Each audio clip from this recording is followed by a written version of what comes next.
Baik, perkenalkan, nama saya Nikomalan Iwasani, absen 26, kelas 11 IPA 4, SMA Negeri 1 Aulapura. Hari ini saya akan membahas kasus peristiwa Marsinah yang terjadi sekitar 27 tahun lalu. Marsinah adalah seorang karyawan PT Catur Putra Surya yang aktif dalam unjuk rasa buruh. Marsinah lahir di Lundo 10 April 1969 dan wafat pada tanggal 8 Mei 1993 pada usianya yang masih 24 tahun. Marsinah diculik dan jasadnya ditemukan tewas terbunuh setelah meninggal selama 3 hari di hutan Dusun Jegong, Desa Wilangan.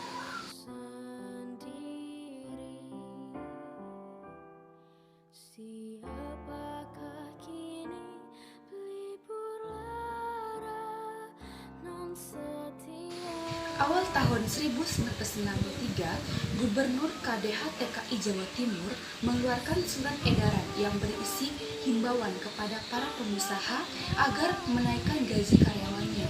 Namun sayangnya, gaji para karyawan tidak kunjung dinaikkan sampai pertengahan April 1993.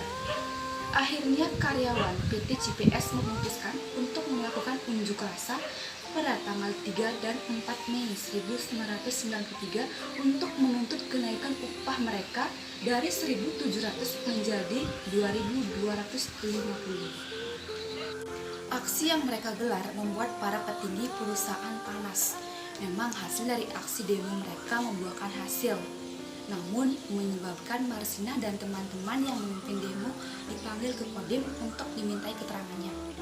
Kronologi kejadian, pada tanggal 3 Mei 1993, para buruh mencegah teman-temannya bekerja. Komando Rayon Militer setempat sempat turun tangan mencegah aksi buruh ini. 4 Mei 1993, para buruh mogok total. Mereka mengajukan 12 tuntutan, termasuk perusahaan harus menaikkan upah pokok mereka. 5 Mei 1993, Marsinah masih aktif bersama rekan-rekannya dalam kegiatan unjuk rasa perundingan.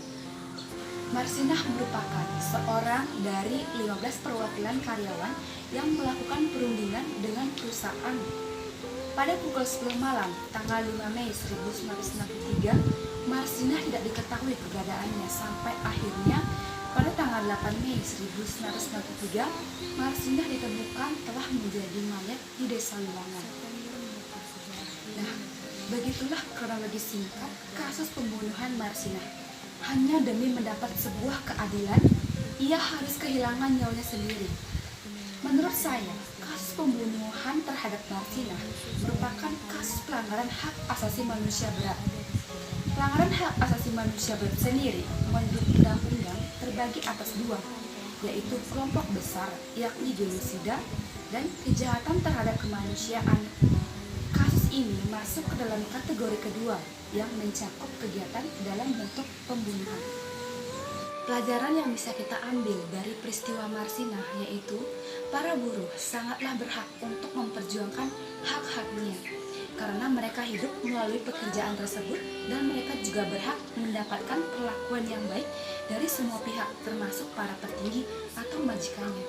Dari kasus ini sangat terlihat ada beberapa aspek yang dilanggar, seperti hak mendapatkan upah, hak hidup, hak mengutarakan pendapat, dan hak untuk merasa aman. Semoga kejadian seperti ini tidak terulang kembali.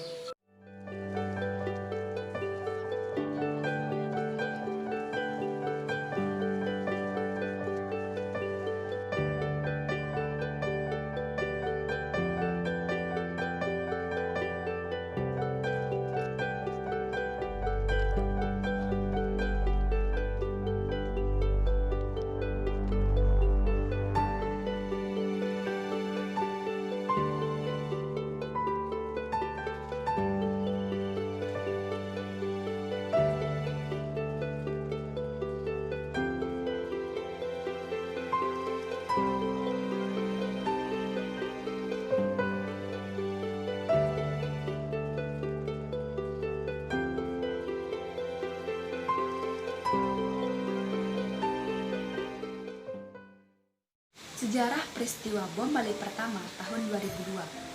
Pada tanggal 12 Oktober 2002, terjadi peristiwa terorisme paling parah dalam sejarah Indonesia yang menjadi tragedi kemanusiaan besar di Pulau Bali. Peristiwa ini menyebabkan 202 korban jiwa dan 209 korban luka atau cedera. Kebanyakan adalah wisatawan asing. Kronologi peristiwa bom Bali pertama. 2 bom dalam sejarah peristiwa bom Bali meledak dalam waktu yang hampir bersamaan di Fadis Club dan Sari Club, yaitu pada pukul 23.05 WITA. Sekitar kurang 10 menit kemudian, kembali terjadi ledakan yang mengguncang Bali. Ledakan terjadi di Renon berdekatan dengan kantor konsulat Amerika Serikat. Namun tidak ada korban jiwa dalam ledakan ini.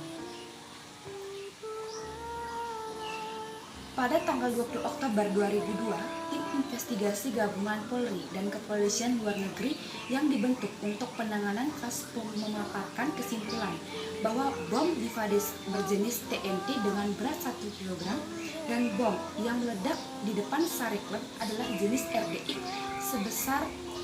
seberat 50-150 kg. Sedangkan bom yang meledak di dekat Konsulat Amerika Serikat berjenis TNT dengan berat 0,5 kg. Otak dari pelaku bom Bali berhasil ditangkap oleh tim investigasi pada 1 Desember 2002. Mereka berjumlah 4 orang dan 1 diantaranya adalah anggota Jamaah Islamiyah.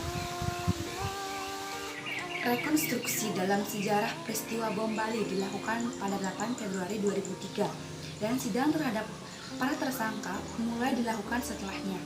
Amzori dan Imam Samudra kemudian dihukum mati. Begitu juga dengan Ali Gufron. Beberapa pihak mencurigai adanya keterlibatan pihak asing dalam kejadian ini. Umar Fatek memiliki peran besar dalam pengeboman karena peristiwa itu berawal dari saat ia memutuskan tinggal di Sukoharjo di rumah kontrakan Bul Matin. Ia ditemui Imam Samudra yang mengajak untuk membunuh orang-orang asing dengan bom. Ali Imron dan Umar Fatek mengakui mereka membuat kesalahan dan penyimpangan dengan perbuatan tersebut. Terorisme adalah serangan-serangan terkoordinasi yang bertujuan untuk membangkitkan perasaan teror terhadap sekelompok masyarakat. Berikut kutipan dari Deklarasi Universal tentang Hak-Hak Asasi Manusia Pasal 3 menyatakan, setiap orang berhak atas kehidupan, kebebasan, dan keselamatan sebagai individu. Jadi dapat disimpulkan bahwa terorisme adalah salah satu bentuk pelanggaran terhadap hak asasi manusia dan melanggar salah satu hak asasi manusia yang utama, yaitu hak hidup. Terorisme sendiri sering tampak dengan mengatasnamakan agama. Orang-orang yang melakukan terorisme biasanya menganggap ia adalah pahlawan bila dapat menghilangkan orang yang berbeda dengan agamanya.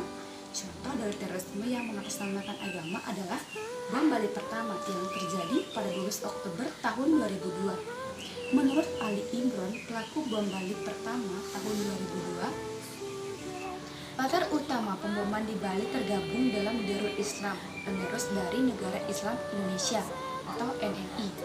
Namun di tahun 2002 mereka berganti nama menjadi Jamaah Islamiyah atau JI.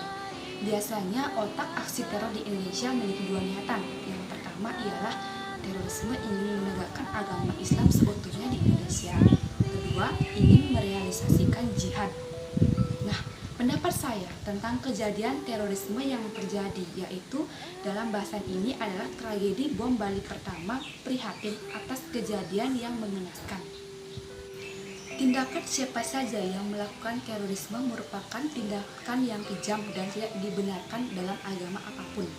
Menurut saya, akar persoalan dari terorisme sebenarnya sepele, tapi bila sudah tertanam kebencian dan dorongan dari pihak lain yang salah, maka akan menjadikan hal sepele itu menjadi api dalam sekam.